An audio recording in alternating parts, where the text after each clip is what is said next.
We're Civitas Today, and we look to connect the generations through common ground and modern technology. I want y'all to take a look at this picture real quick. This is my Grammy and Paul 5 years ago at the lake one summer. I want you to see how happy and lively and content they look. Unfortunately, this is no longer the case. I had an experience this past summer while visiting them at their group home that they just recently moved into. And all I saw was frustration and anger due to their shortcomings mentally, physically, and socially set on by the process of aging. And it hurt me to see this. It hurt me to see my loved ones, my grandparents struggling with this depression in the twilights of their lives. So our group set out to find a solution. We seek to combat the depression seen in the elderly population set on by aging by providing positive social interactions. Initial feedback for our idea was positive in the community, leading us to believe that there's a strong demand for a service like ours. For our elderly users, we plan to provide two main services: meaningful social interactions and virtual reality. Through our social interactions, we are going to have a one-to-one pairing aspect with high school volunteers, as well as social events through churches and nursing homes.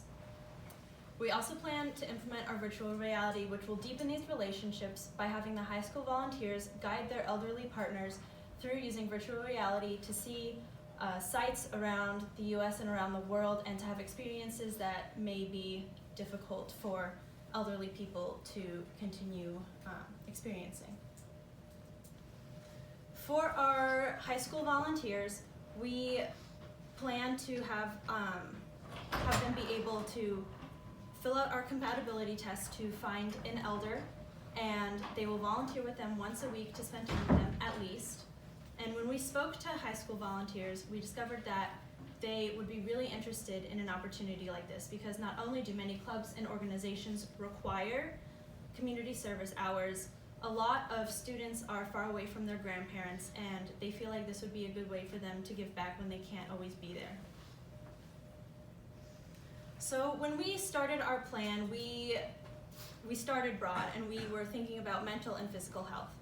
Eventually, we decided that we needed to narrow this to actually make a difference. So we started to focus on combating depression and the mental health surrounding depression. Now, we started as a simple enrollment plan where elders and high school volunteers would sign up to indicate that they wanted to be a part of this service, but after talking to elderly people in nursing homes, they said that they wanted a partner that would share their interests. So we introduced our compatibility test. And through our website, there's a survey that you can fill out with genres of movies you like, things you like to do, things like that, so that these relationships can be as meaningful as they can be.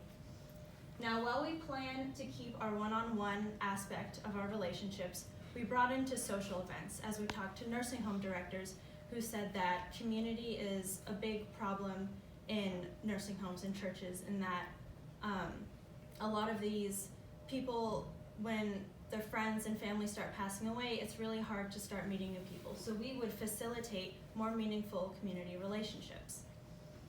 And now our defining factor, virtual reality. Our relationships are not going to the wayside. They're still going to be a very central part of this, but with the use of virtual reality, we are going to be able to have our elderly users experience things and go to places that maybe their physical bodies do not allow them to anymore.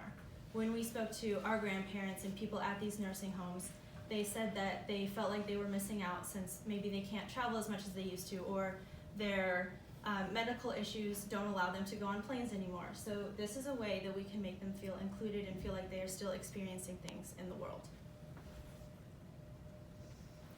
For our high school volunteers, proximity is a very big aspect to volunteering. So here we have Chapel Hill High School, and here we have the Seymour Center. With our idea, we plan to start small and base it in the Chapel Hill community.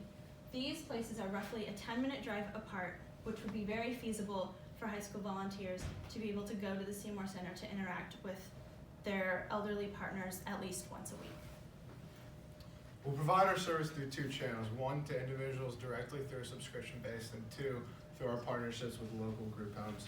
The idea is that families may gift our service to these individuals, and that group homes will benefit by adding another service that they can provide their residents to improve their quality of life. However, we believe the beauty lies within our partnerships with the local schools and local churches to provide our volunteer labor that helps administer our service. In talking with youth in the community, we gained a great sense of them wanting to find ways to give back.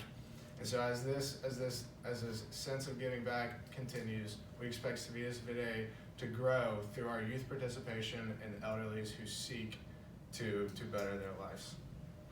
And so, lastly, we are Civitas Vitae. We will improve the lives of elderly by providing positive social